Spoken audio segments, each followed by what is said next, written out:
Welcome to Same Spit, Different Face TV. Well, my opinions is facts, and if you don't like my opinions, you can start your own podcast. And it's free. So don't forget to spit on the like button, the subscribe button, and the notification. Now, Diddy, when he got back to the federal holding center after essentially beating the feds. Now, I know a lot of people say, well, he got found guilty of prostitution. Yes, he got found guilty of prostitution, but he didn't get found guilty of RICO. And if he would have gotten found guilty of RICO, they would have been able to seize all his assets and he would have been doing life in prison. So when we look at this situation, the jury, a jury of his peers, looked at all the evidence and said, yo, these were his girlfriends, these were consensual situations, and we can tell. That's what they said. So when he got back to jail, man, all the inmates were ecstatic. They were happy. They gave him a standing ovation. And the reason why they gave him a standing ovation, because not many people beat the feds.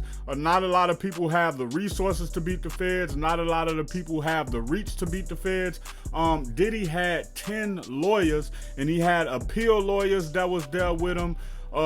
So he probably had up to probably 12 to 15 lawyers. And we can't forget that, you know, he have his lawyers that's actually there, but then those lawyers have a team of lawyers. They have researchers, they have private investigators, they have forensic evidence people, they have digital forensic people. So Diddy beating this case is huge, but y'all don't think that y'all can beat it.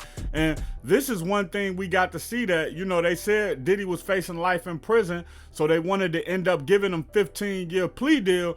And one thing I hate about the way they do plea deals, so the prosecutor was willing to give Diddy 15 years in order to plead guilty to the charges.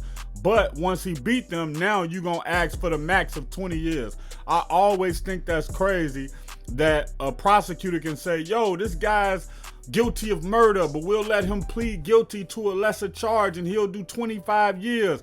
But then when the person go to court, the prosecutor say, yo, we want to ask for 75 years to life.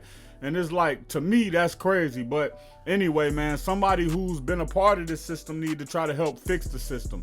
And when I say a part, I mean somebody who's been to jail or something like that.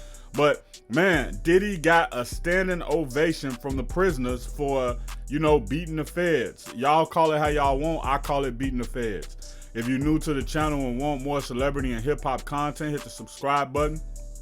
And if you hit the subscribe button, you're a part of the Spit Squad. So hit the like button and drop the flex emoji in the comments. And for any Diddy videos you probably missed, go to the Diddy playlist in the end screen. Check out my original Chicago hood movie in the end screen, No Time to Play Fair. If you into sneakers, you a sneakerhead, you love seeing the new Jordans, Pumas, whatever it may be, subscribe to Kicking It with Fair Play 2333. If you trying to follow me on my basketball journey, my weightlifting and fitness journey, and also be inspired to get back on your fitness journey, subscribe to Fair Play, Flex, and Fadeaway. Also, any of these pages I just named, you can also find them on TikTok or Instagram.